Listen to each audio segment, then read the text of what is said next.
Hello, everybody, and welcome to the Confident Improviser Podcast. This is episode number 1, and I am your host, Willie Mayette. All right, so today's topic is how to create endless improvisation lines over a steady accompaniment. Now, before we get into that topic, let me just tell you who this podcast is for.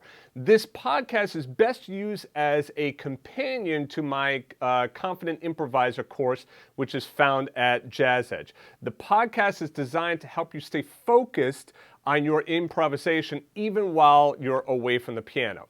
Now, I'm recording video of this as well, and the video replay will be in the Confident Improviser course found at JAZZEDGE for any of my JAZZEDGE students, or you can also go to theconfidentimproviser.com, click on blog, and you'll see the video replay there as well. All right, so today's topic, how to create endless improvisation lines over a steady accompaniment. So first of all, if we go back to what we did in episode 1 and exercise 1 rather of the Confident Improviser, we were basically improvising over this steady bass line, right? I showed you how to do that. And we were doing different lines and whatnot in the right hand over utilizing that 5-finger minor scale, okay? And if you want more information on that, just go ahead into the exercise and you can grab all of that, the sheet music, the backing track, and all of the instruction there. Today, we want to talk about how do we expand those lines so that when you're improvising, it becomes a lot easier for you to just be able to just freely play. All right, so in order to really kind of dive into that and understand it, we first of all have to understand the different parts of our improvisation. As I talked about in the Confident Improviser program and in that first exercise, you know that we're breaking things into accompaniment, into ingredients, into rhythm, and then finally into, let's just call them licks, all right, or exercises. So the accompaniment is the first thing that is most important, all right? And the accompaniment that we're using in the left hand is that simple half note bass line, right? Just very simple. Do, ooh, do, ooh, do, ooh, do, ooh. So I'm vocalizing that as do, ooh, all right? Or you could simply say 1, 2, 3, 4. 1, 2, 3, 4. Whichever way you want, right? It's a half note bass line. Okay, so we have that half note bass line in the left hand, and then basically in the right hand, where our ingredients are the C minor 5-finger scale, which again, those notes are C, D, E flat, F, and G. Right, and we play that with each finger. We want to be able to kind of go up and down in that and feel very comfortable with those notes. So the accompaniment has to be completely steady. If I add my right hand improvisation to an accompaniment that I don't really own or that's not steady, then my improvisation is going to fall apart. All right, will you make sound? Yeah, sure, you'll make sound, but it's not really going to sound all that good because rhythmically, it's just all going to fall apart. So the first thing you always have to make sure of is that you really kind of have your accompaniment together in the left hand. All right, and again, of course, we're assuming that you're going to accompany yourself in the left hand with something rather than just improvising right hand only. Okay, so we have our accompaniment, we have our notes or our ingredients as we call it, and then basically we had a rhythm that we learned in the exercise, which was the quarter notes and eighth notes. Okay, it could really be any rhythm that you want. So for today's exercise and for today's thought process here, we want to be able to create really endless improvisation lines over that steady accompaniment. And again, this podcast is designed for you to be able to kind of listen to this away from the instrument. So what I'm going to do is in the left hand, I'm going to just play just the note C. I'm just going to stay on the note C, right? Now, I'm assuming that you're not at the piano, so you're not going to just play the note C. Instead, every time you hear this note C down here, this would be your left hand tapping either your leg, the steering wheel, whatever, okay? But you want to have that left hand moving and tapping something, okay? Now, I could also be clapping it as well, okay? But then if I'm clapping it, then my right hand can't do anything else. And if I just kind of tap on my keyboard here, you might not be able to hear that. So to make it easier for you to hear, I'm just going to play that left hand just on that note C. okay? So what I'm doing is I'm translating this bass line that we were doing before, right?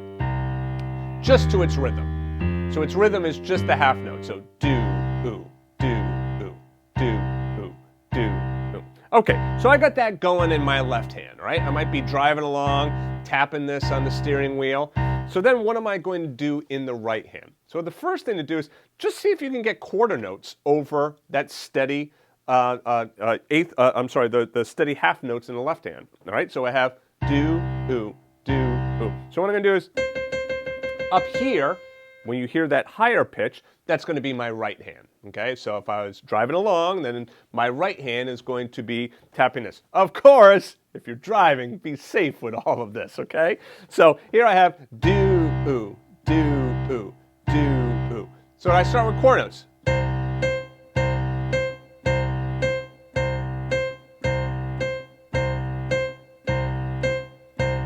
All right, so pretty simple, right? Just playing quarter notes in the right hand there.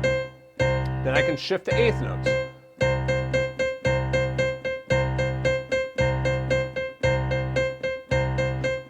Now, I might want to slow it down a little bit, and also I might want to swing those eighth notes. Why? Because when I actually play it, I'm going to likely swing those eighth notes. So that'll give me something like this. All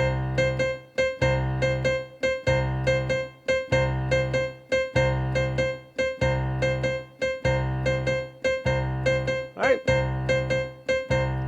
So you can play along with me.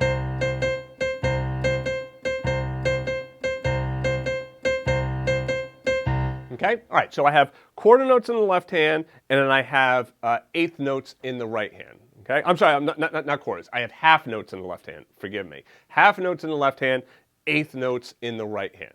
So now what I could do is I could switch between quarter notes and eighth notes. Believe it or not, it could get a little bit challenging doing that. So let's start slow again. Do, ooh, do, ooh, right, left hand. Now I'm gonna add in those right hand quarter notes, all right? Here I go.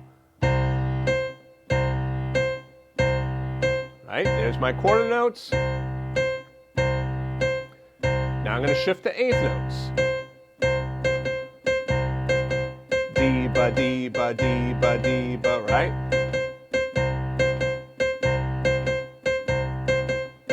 Okay, so now let's talk about the word endless. Really, Willie? Endless improvisation lines? Yeah, I mean, it's almost endless in that, guess what? There are so many different combinations that by the time you actually add them all up, it's going to seem endless for you, right? So now we have quarter notes in the right hand that we did, and we have eighth notes in the right hand that we did.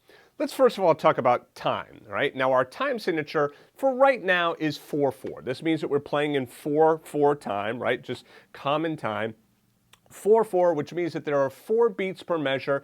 The quarter note equals 1 beat, and that measure would also equal 8 eighth notes. Okay, so just try and kind of imagine in your mind's eye that you're seeing 4 quarter notes or 8 eighth notes in the measure. Now, remember too, how long is that accompaniment that we're improvising over it? Is it 1 measure or is it 2 measures? Well, take a listen. 1, 2, 3, 4. 1, 2, 3, 4. 1, 2, 3, 4. 1. So how many measures did you hear? If you said 1, nah, not right. If you said 3, definitely not right. If you said 2, yes, it's 2 measures long. So now that means that we have not just 8 eighth notes, we really have 16 eighth notes over the course of those 2 measures. All right, so now back to the word endless. How do we create these endless possibilities? Well, what we do is we mix together quarter notes and eighth notes. Okay? Now, a lot of times I would have a visual, but since this is a podcast, even if you're watching the video replay, I don't want there to be too many visuals because I want to make sure that I'm explaining it to those of you that are just listening. All right, so we have 2 measures. I suggest for right now, don't worry about 2 measures. Just think 1 measure at a time. So either you have 4 quarter notes or you have 8 eighth notes. So one possibility is this. 1, 2, here we go. 1, 2, 3, 4. All right, so it's 4 quarter notes in the right hand, 2 half notes in the left hand for my bass line, okay? Or what if I did eighth notes? 1, 2, ready, go. right? So now I had 8 eighth notes in the right hand to my 2 half notes in the left hand. So now the big reveal, the endless word. What we do is we mix between quarter notes and eighth notes. Really, sky's the limit. You could do whatever combination that you want. I suggest that maybe you start with something that's a little bit easier, right? So rather than just trying to kind of get right into it and move between quarter notes and eighth notes, do something that logically makes sense. Okay, so what if we did 2 quarter notes and then 4 eighth notes? So that would sound like something like this. 1, 2, 3, 4.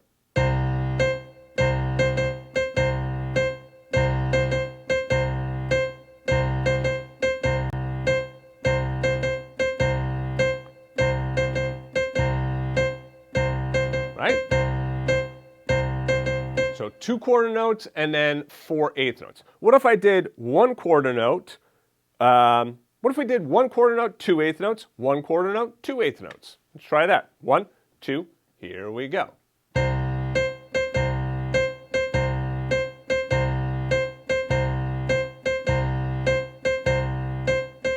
Okay, what if I did 6 eighth notes and then 1 quarter note? That would sound like this. 1, 2, ready, go.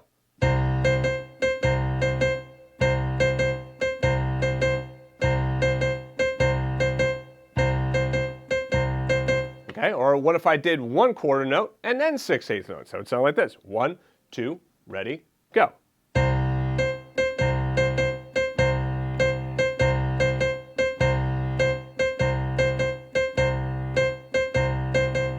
So you can really come up with as many different combinations as you want, all right? So really, it's just utilizing your own imagination, okay? So I gave you some combinations right there for you to try. So try messing around with those, and then you can, alter them around as well.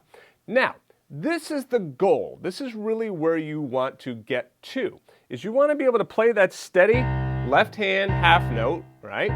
And then in the right hand, move between quarter notes or eighth notes just at random, all right? So you just kind of like move to a quarter note or an eighth note whenever you want to.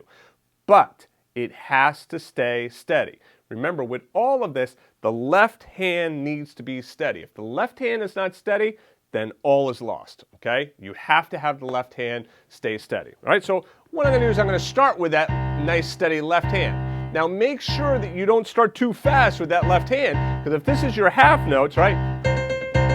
I mean, your eighth notes are going to start to get really fast, okay? So make sure that the left hand, when you start it, it's just do, ooh, do, ooh. Nice and slow. Then bring in your quarter notes. Move to eighth notes. Back to quarter. Eighth. Quarter.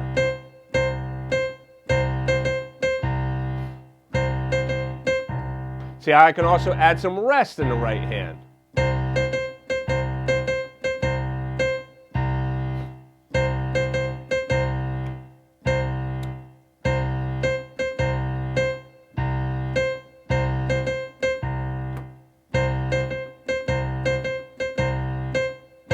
Okay, so in the right hand, I am either playing a quarter note or an eighth note. And again, as a reminder, I'm playing these notes on the piano, but really I could be tapping this just as easily. You might not be able to hear it, but if you watch the replay, so if I start with that left hand nice and steady, right? I could add the right hand.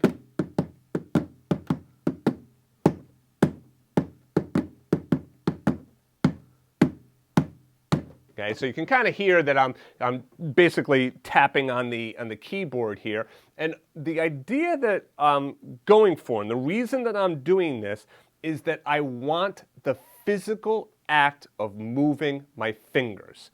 Now you might question, okay, wait a second, Willie, does this mean that when I play this, I should really be playing that bass line kind of like on a desk or something? So like pinky, then middle finger, then second finger, then thumb in the left hand? Or can I just like smash down my hand? Of course, don't smash so you don't hurt yourself, but can I just tap my whole left hand, or do I have to go each finger?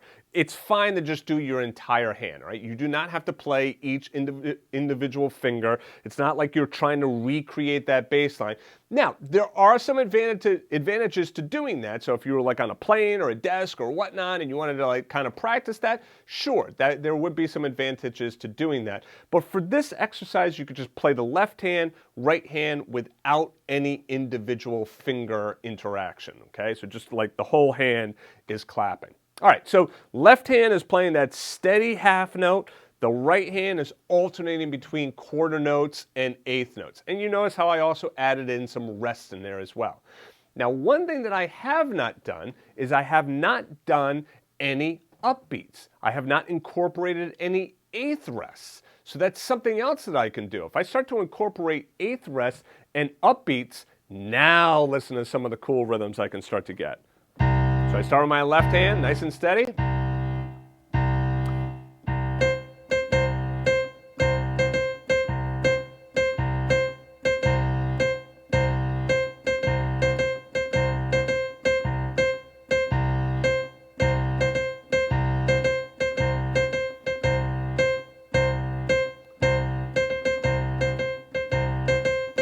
Did you hear the triplet in there? For those of you that are wondering, can I put triplets in? Sure, absolutely. If you want to play a triplet, go ahead and play a triplet. There's nothing wrong with that. Do the rhythms that you feel comfortable with first. The idea, again, is it has to be steady. If it is not steady, then go back to a rhythm that you find easier.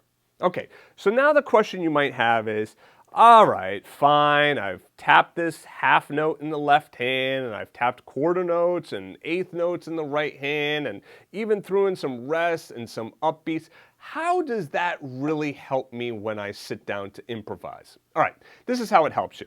Remember, improvisation is basically three elements put together. It's your accompaniment, it's your notes and your ingredients, and it's your rhythm, okay? So we take a rhythm, we apply some notes to it, we play it over an accompaniment, and that's our basic improvisation. Of course, there are other elements to improvisation, but at least if we get started with those first three, it gives us, you know, a basic sounding improvisation that we can work off of. It gives us our foundation. So now, remember, rhythm is such a big part of it, and not only is rhythm a big part of it, playing the rhythms effectively hands together is a big part of it.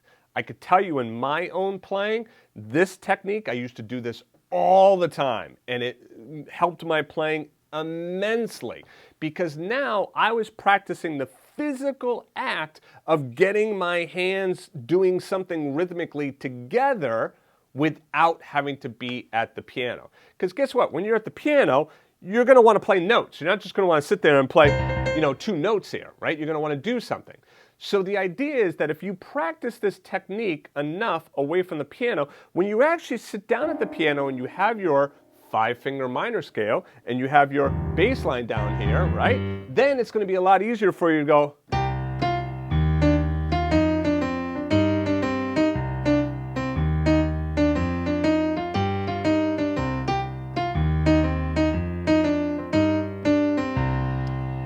It's going to be a lot easier for you to do that because you will have already practiced the physical act of putting the hands together rhythmically. So now your endless improvisation lines is really your endless rhythms. Come up with as many different rhythms as you can. The more rhythms that you come up with, right, the more rhythms that you practice, the more lines that you're going to be able to create. Right? So really cool technique. I hope you get a lot out of it. And if you do like it, please be sure to review the podcast for me.